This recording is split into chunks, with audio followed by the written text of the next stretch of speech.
Okay, welcome to the IELTS exam. I'll be your examiner for today. My name is Michael. Could you tell me your name, please? Hi, Michael. Yes, my name is Leah, Okay, good. and I'm from the Philippines. Yeah. Excellent. I just want to ask you a few questions. Let's talk about where you grew up. Could you describe the town or the city that you grew up in? Okay, I grew up in a small village in the northern part of the Philippines. It is the name of the village is San Agustin, Santo Tomas, Batangas, or San Agustin.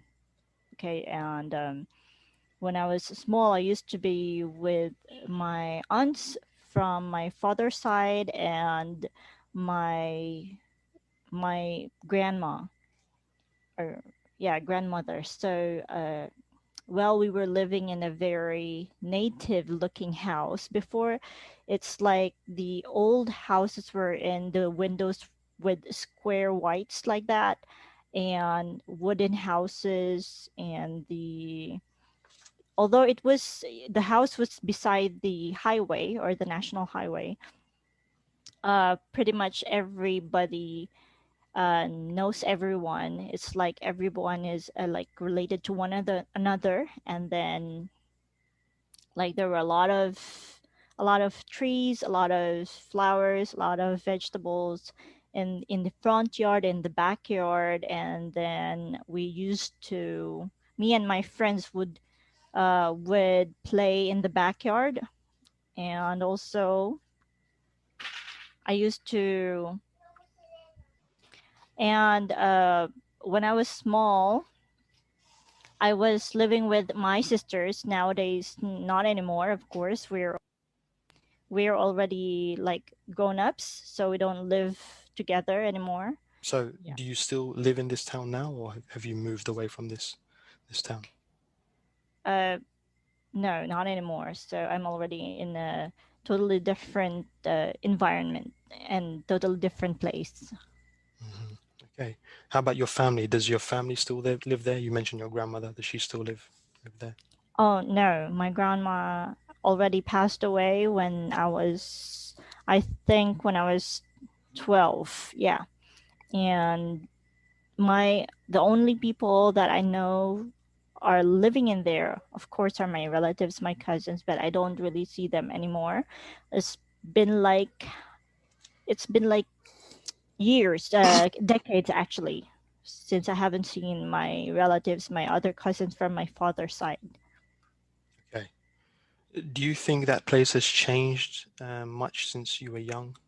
I don't think so because uh well I visited like when was the last time I visited last 2018 because that's where my father is laid. And I don't think that there's been a lot of changes. Still, there's no telephone connection in there. Uh, but there is funny because there is like internet connection there, but they don't have telephone lines. Or I haven't seen, I haven't gone through to the um, what do you call this, the other houses. So I only just stayed for like a couple of hours in my aunt's house. So I really don't know if I really don't know about other places. I didn't really visit a lot of areas in there except for the places where I grew up with. So yeah. On this part, you'll be given a card, a cue card, and on the cue card, you will be asked to speak about a particular topic um, and what you should speak about relating to this topic. You will talk for about 1 to 2 minutes Hmm. regarding this topic. You have 1 minute to think about what you're going to say, and if you have a pen and paper and you'd like to write down some of your thoughts, you can also do that. Okay, Okay. so here is the cue card. All right, you now have 1 minute to prepare your response to the cue card. Okay.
Okay, Leah, so that's your 1 minute. Could you now respond to the question on the cue card, please? Okay, sure.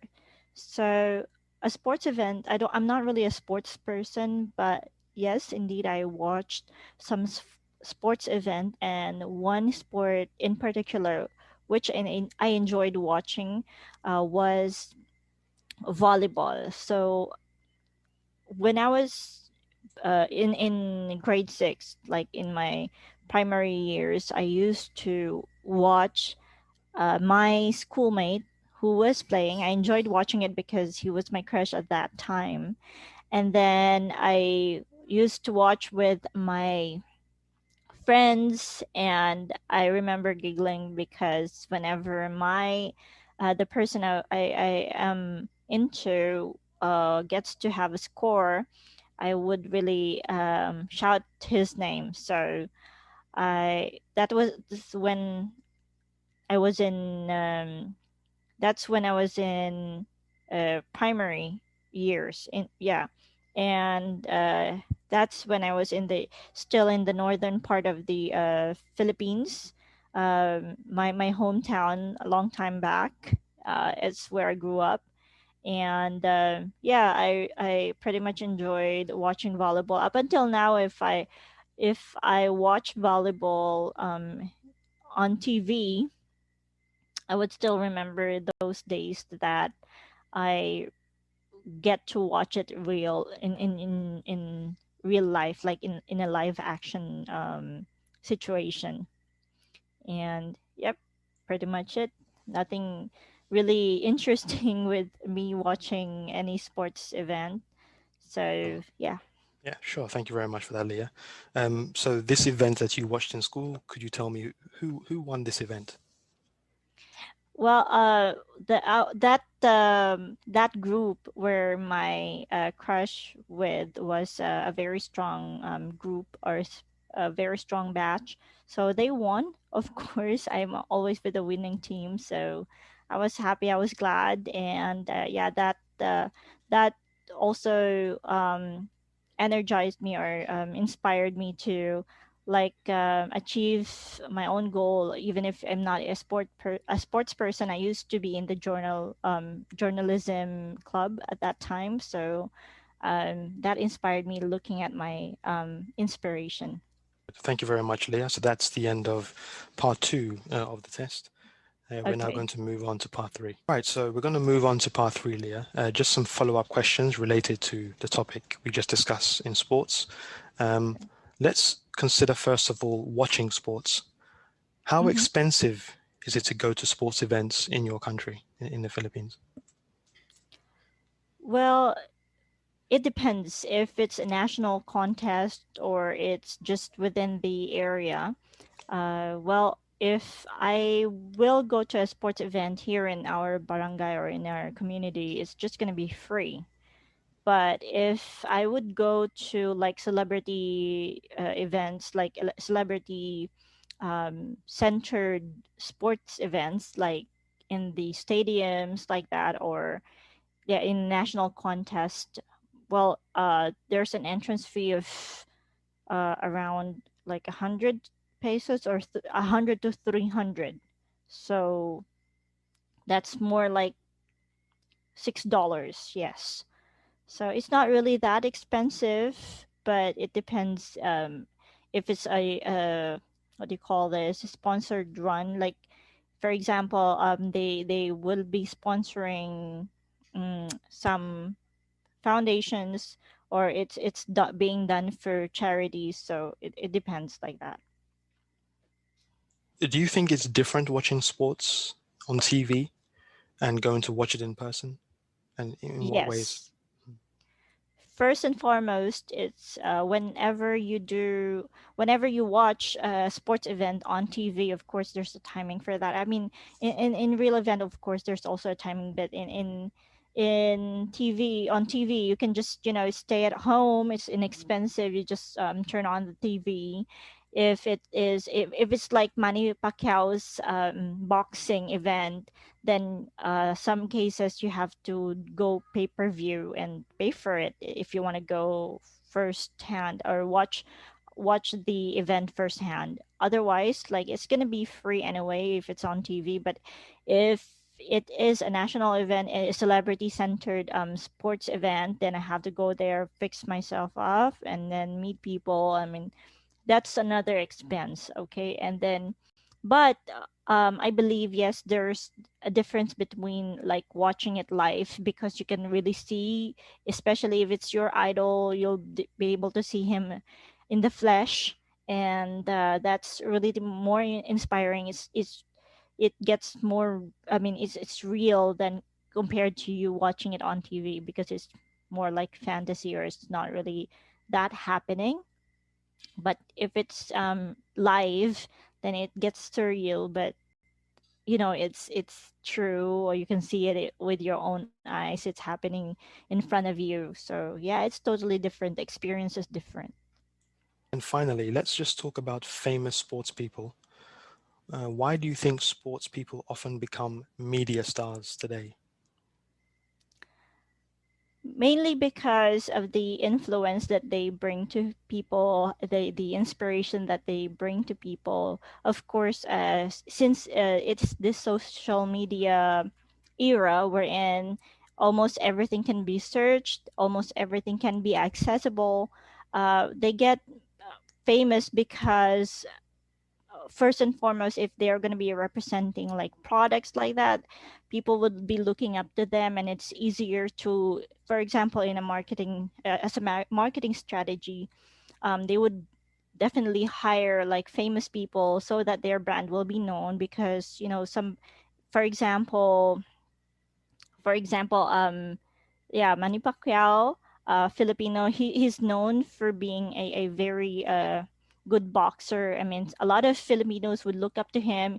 A lot of Filipinos are being inspired by Manny. So whatever he uses. I mean, some people from the business world would actually hire him to promote their product, or let him promote their product, because a lot of people will like tend to mimic him or copy him, because a lot of people are like looking up to him. So basically like that. And that's just how I see it in business, and in like as my point of view, how these people gets very more, I mean, more famous after them working hard for their goal in winning such event in sports, or achieving top, like top, what do you call this, I mean, achieve being successful in sports.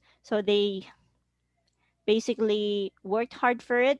And it shows whatever what kind of people they are. They really work hard. They train every day. So they have this goal in their head, and they try to get it no matter what, no matter how difficult the instances is. So people will just look up to them. Or especially if I see someone like that, it would inspire me. So it's not really difficult to understand how a famous sports person gets more famous, um, during, especially now, Sure, I good. mean, this era. Mm-mm. Yeah, sure. Thank you very much, Leah. So, well done. That's the end of the part three and the end of the speaking section of the exam. Thank you. Okay, thank you. All right.